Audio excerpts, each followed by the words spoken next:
সন্ধ্যা প্রদীপ কেন দেওয়া হয়? সন্ধ্যা প্রদীপ কেন দেওয়া হয়? কে এই সন্ধ্যা? নমস্কার, নীল আকাশের পক্ষ থেকে সবাইকে জানাই স্বাগত। আশা করি সবাই ভালো আছেন, সুস্থ আছেন। আজ বলবো সন্ধ্যা প্রদীপ কেন দেওয়া হয়। আর সন্ধ্যা আসলে বা কী? সন্ধ্যা হচ্ছে ব্রহ্মার মেয়ে। ব্রহ্মার অনেকগুলি ছেলে ছিল, তার মধ্যে একজন অন্যতম ছেলে হলেন কামদেব মদন। কামদেব মদনের বিয়ে হয় রতির সাথে। বিয়ে হওয়ার সময় কামদেব মদন ব্রহ্মাকে বললেন, পিতা, আমার বিয়েতে যৌতুক দেবেন না?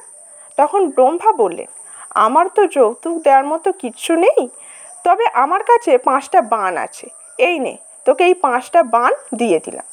কামদেব মদন বললেন, পিতা, আমি এই 5টা বাণ দিয়ে কী করব? ব্রহ্মা বললেন, তুই এই বাণ যার উপর নিক্ষেপ করবি সে কামবাণে জর্জরিত হয়ে যাবে।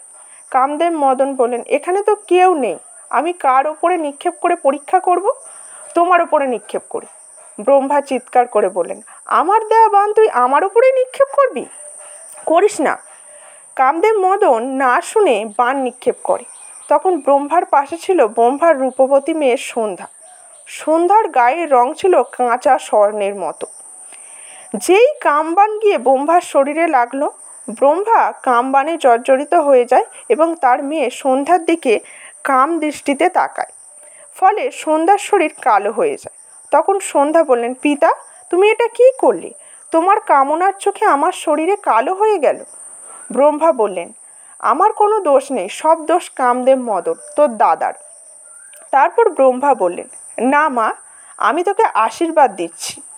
পৃথিবীতে যখন সূর্য ডুবে যাবে, চারিদিকে অন্ধকার নেমে আসবে, তুই সন্ধ্যারূপে প্রতিটি নারীর বাড়িতে যাবি।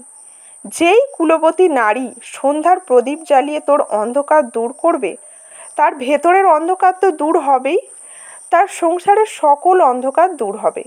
হরে কৃষ্ণ। এখানেই শেষ হলো আজকের পর্ব। কেমন লাগলো অবশ্যই কমেন্টে জানাবেন। ভালো লাগলে একটা লাইক করবেন আর সাবস্ক্রাইব করে অবশ্যই পাশে থাকবেন। নমস্কার।